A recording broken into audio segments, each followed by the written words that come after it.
comme monsieur ba répondre à un rapport au premier ministre à l'actuel il y en a Nazaré qui sont malgré le délai Chibala Chibala hein là vous la réponse na comme on a dit or que Chibala à répondre nini à combien au FIDA hein au FIDA tama ko jong sa réponse yangoyo atindelika copie pour information hein votre dossier clôturé à la FIDA par la révocation va communiquer pour le préavis de retraite à cause de l'endroit kaka moto akomelinga mukando na tamu na DGDA komela kanga mukanda bi votre dossier clôturé à la DGDA par la révocation kaka moto wana changement d'opinion à contredire même la lettre ya directeur général directeur général a communiqué DGDA ya komisi kanini au FIDA alors yena directeur général nani mokonzi omanite balesi rukuza biloko bipola balesi biloko bipola rukuza lokwaza nana botina lo banote c'est un bon mais comme zali wanani bazuye lo kwa mwana muke tisi kasiko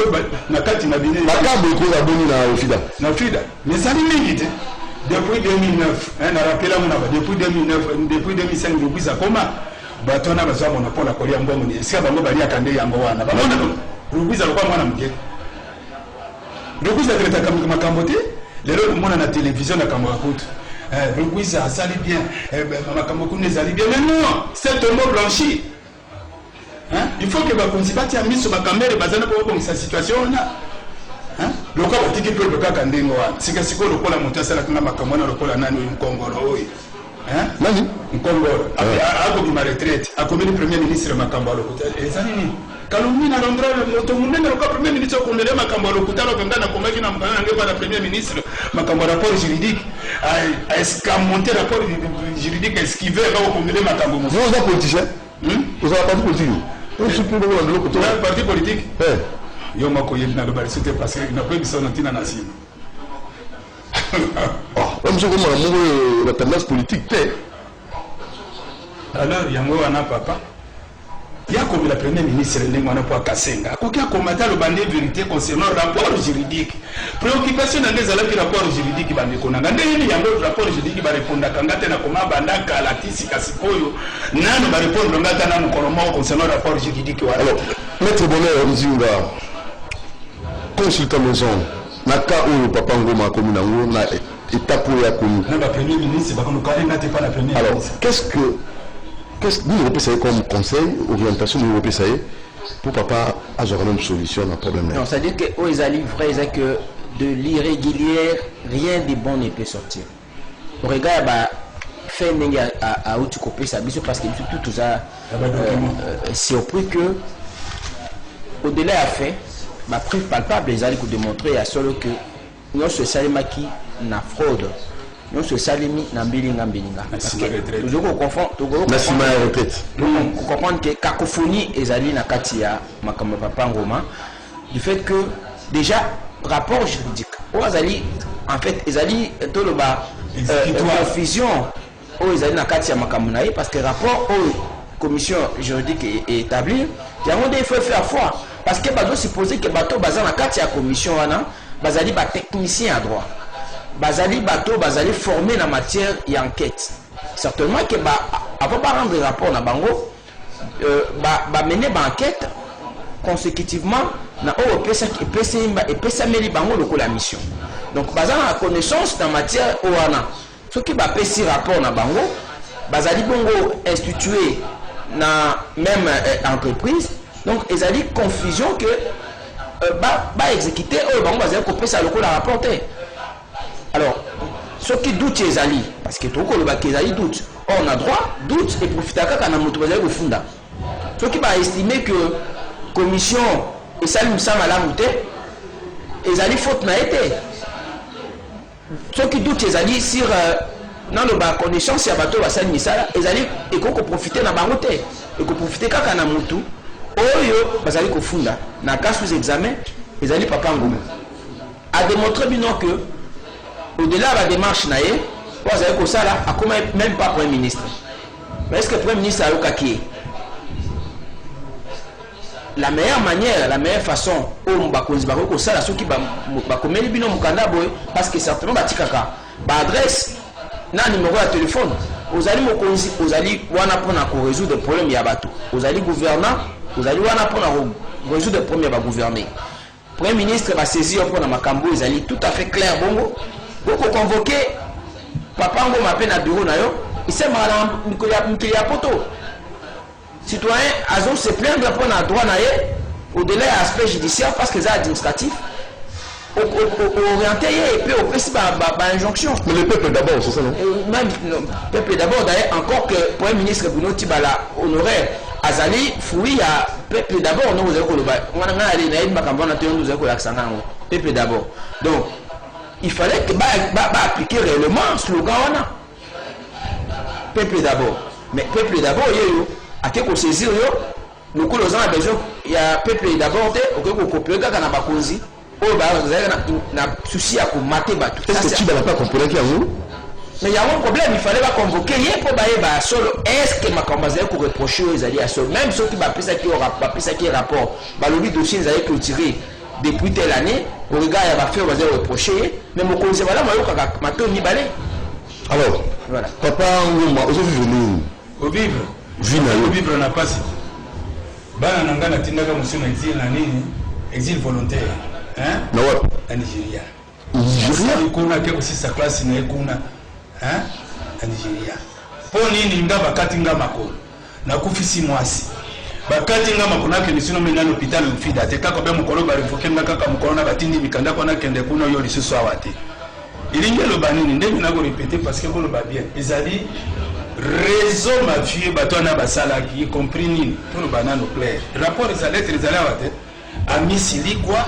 Hein? Alors, ben, on a présenté l'élément nouveau. Les bisexuels n'ont pas présenté l'élément nouveau. Tu le sous-directeur de la ressource humaine. Tu le as déjà dit. Il y a déjà là. Mati Bagari Mazali. Nga lobi na présenté l'élément nouveau. Est-ce que na muta gestion na yo? Nga na to sa nga na sa na DGD. Problème zana ya ngwa. Ba comme si mamu ba transfert na ja DGD ya ndengeni. Yo zo retraite dans Ofida. Na Ofida. Hein? Quand on parle de moyen, mon moyen de bon salam kana ba lettre ba ko milanga na simawana il faut passer et passer ba ça la convocation commissaire de recours il y a DGD mais convocation commissaire de recours il y a DGD papa Doudou et ça limité hein oui na commissaire de recours il y a DGD papa Doudou et ça limité hein oui. Donc lettre non juridique et non conventionnelle hein et non conventionnelle hein babani kutindela nga mikanda na motion surtout donc ba pesa consigne kuna hein lettre nanga surtout na tindaka na komaka rapport juridique ils allaient intercepter na porte des réceptions comme on dit pas la PDG de Guisa moi je connais le Guisa ba le bon mekate koma hein et koma kate le Guisa zaka mukanda signaka nini notification ya complice de fraude a signé yango hein ba le auto sorte le cas de signature na ye au ben yango en attention. La réponse est en goma, sauf qu'à Tindia, il faut qu'on a Rubiza pour comprendre que il faut les intercepter.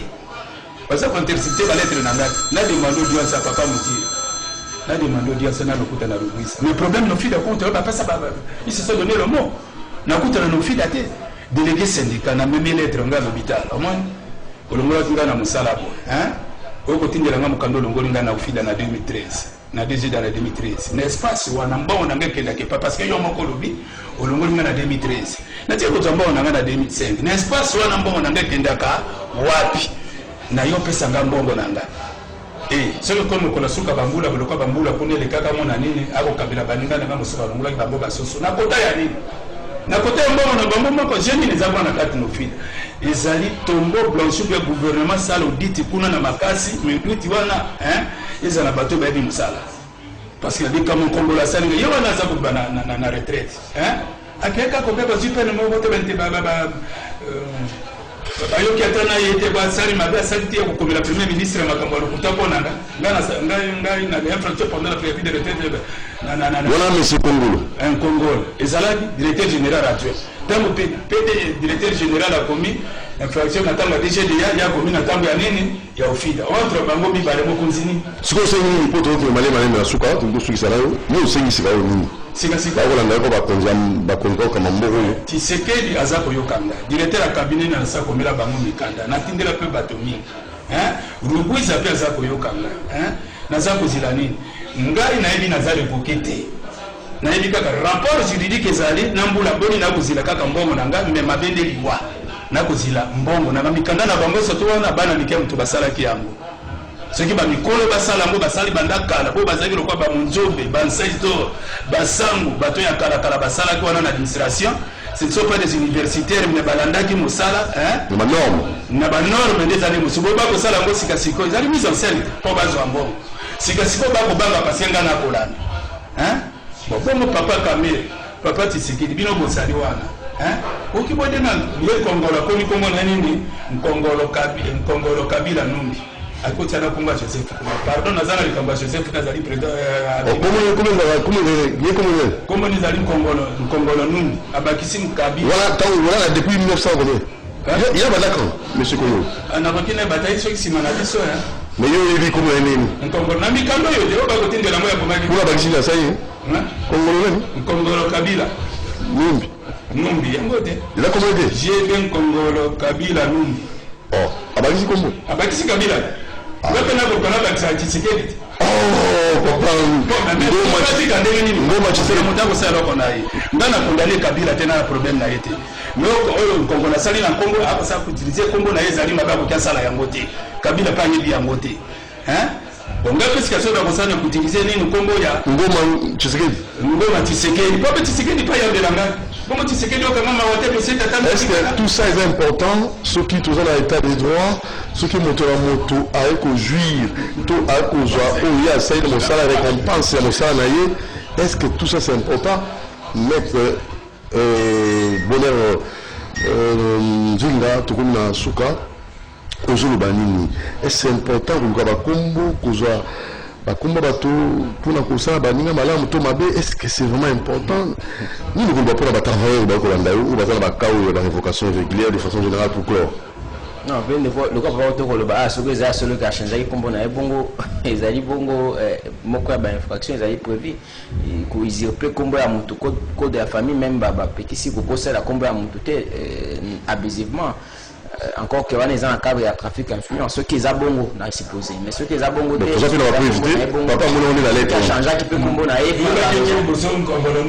comme comment Kabila zaki na kati voilà poste non poste non problème chez Zakuna te problème chez tout cas na fait oh to zai kolobea lelo les ali frère ça que regarde ya ba fene papa Pesibiso na droit plutôt le baka dami factum dabotibus pesa biso fait ko le droit on a lobby ezaka ka droit na lobby politique te droit ezali ke bakoko révoquer mututé dès lors que déjà azaki na retraite rapport moko ya subordination na loba rapport ya professionnel ezaki ko lié na société ou azaki na katité donc ezali tout à fait paradoxal que ba révoquer mutu ou déjà azana retraite les alliés vrais ça que ba reprocher na ba fait pour la fraude dans le complicité à fraude douanière mais malheureusement commission juridique il y a même entreprise ba disculpé donc pour qu'on concevoir que déjà commission au institué pour entendre ba na cas ya forfait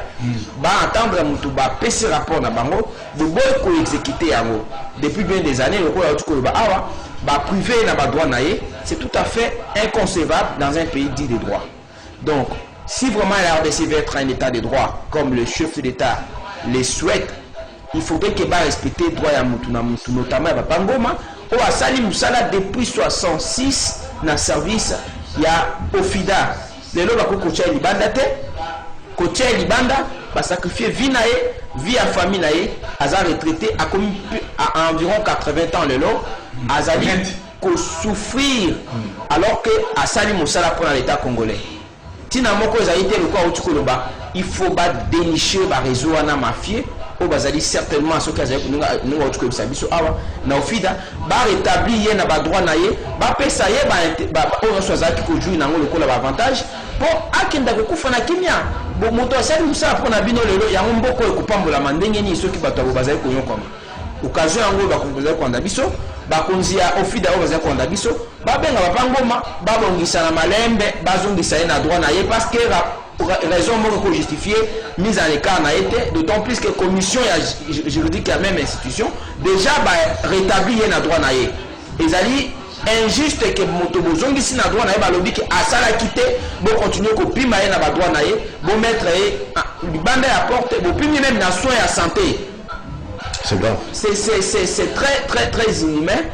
Dans la CPDT, baluka barete papango manadwa na eba cause bayo kana biso bazali bato bazana mutema baba ke mutu bataki libanda asali musa ata musuli boso na bango ba esima na ye depuis 66 ans na service ya Ofida. Donc ils ont tina moko te continuer ko tika na situation za na ngolelo to ki akufi même nzamba on se na bango te alobi déjà awa ke moko ya bato azali parmi na kati ya réseau mafia wana akolo ke azali ke ne retraite certainement ba koluka ba dissiper ba élément à preuve ba koluka ba longola ba élément oyo et ko concourir na établissement à vérité. Merci maître Bonheur Nzinga consultant maison. Papa Nguruma tukumna suka na banzi likambo ya suka poto kabana nayo likambo ya suka ezali na homologué te papa ngo fala na ko fala pe mu Congo si j'ai pas venir ba mona ba infraction pendant le préavis avant d'être mis à la retraite hein tout est là bango na ntolo bi bozana déclaration doit les pour la kisa rapport na bino za ko belo comme susu d'être pendant le préavis de la retraite du 15 septembre 2004 au 8 août 2005 il y a préavis à retraite na ye hein etali binoté bino nano bokomi nano te ordonnance sur la bino ba décret ba nomaki bino yango na zanango awa bobandaki musali le 15 septembre 2005 hein comment ba konotanga likambo yele kimbola moko boko tia muna mutu ne pe bo transformer muna tanga DGDA hein et donc on est beaucoup sala wana na yebe zali reso bobimisa kimbongo le 28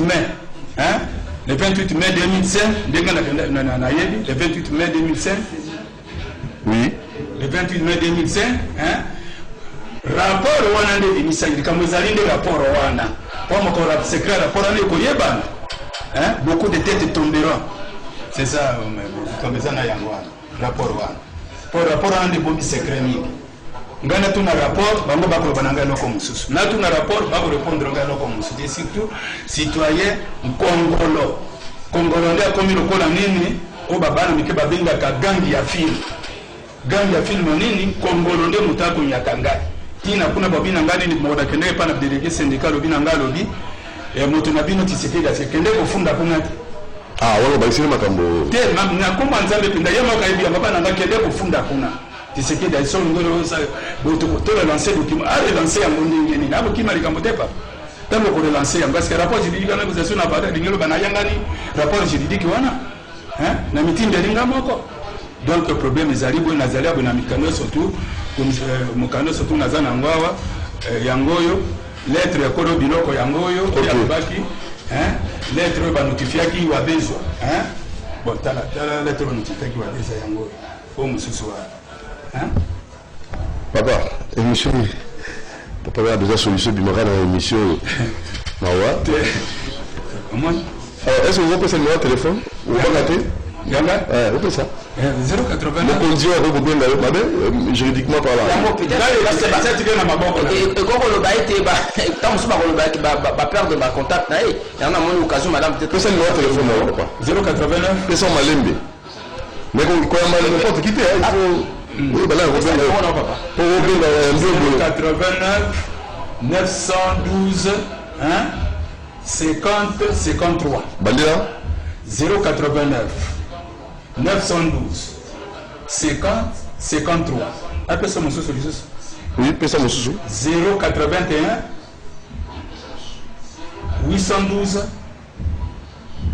oui 44 oui 86 par ngoma tu na suka ngoma nani ngoma tiku vangu nazwa vangu papa prénom nani prénom Pierre Joseph oh et puis bah Joseph côté Pierre Joseph bon papa hein naibi suka bengio iza tiba toujours benga ko na banga côté zala il va censurer appel au salaire zala peu prudent qui nimba lo na ba moi maître na ba nanya te maître ça sur yango peut-être sur na praxia nga mutu musaza na bino hein kitoko ce qui Michel so ko oui Michel et combien c'est contre et Michel ko pas merci tout la souke Michel oui là comme na lo ba maman comment le notification ya tipo yanga complicité ndana tango na ofida na DGD yanga na tango na DGD l'accès à ceux qui makamu yo qui organisé pour na connu papa les amis ils ont scène parce que pas na biso ba lo ofida la direction va était la formation de la vérification pas de bon pas va ambon côté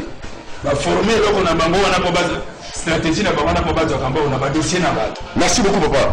Alors merci to comme na souka bande na biso to rappeler bino si vous avez na waka on a un problème na niveau mosala au bengi na numéro plus 243 89 61 52 634 de tout motif à Rosao et to vous appelez maître consultant na biso bonheur nzinga pona ko yambabino soutenir ali bato à l'aise na milieu ya misala na bango. To se na maman bunja mabe et a eu empêchement l'autre aux années on a 8 heures pour un cadre à émission je crois Bandebonabiso ONGD FENIP dans le lobby on bouge ma base aux alawana aussi confirmation et pas il y a assistant à Jimmy Touloulou au rassurer biso maman du moins empêchement dans le cadre à Moussala lobby aux alana 8h10 pour na to yebape makambotali ONGD on a FENIP Kamotali basoda, bana basoda, vie sociale bana basoda, environnement na milieu familial, tout ça, total en lobby. Rendez-vous à 8h10. Merci à Bonheur Nzinga. Merci beaucoup. Merci ta maison. Merci à papa Rongoma. C'est moi qui vous remercie. Vangou, Pierre-Joseph. Comme le président a combo na bodenge na linga. Kitako. Nzamba Sunga va contribuer au Kambela, au peuple. Peuple d'abord. Merci à Moron Jambel la réalisation. Merci à Alain Kabongo la coordination, notre très cher ami Christian Banjolo, merci à l'exploitation. Après moi, PIB, après la PIB, à 9h30, vous allez suivre le kiosque. Et il y a Bella Mbouyi et Kongolo comme invité avec Serge Kabongo. Allez, ciao, à demain.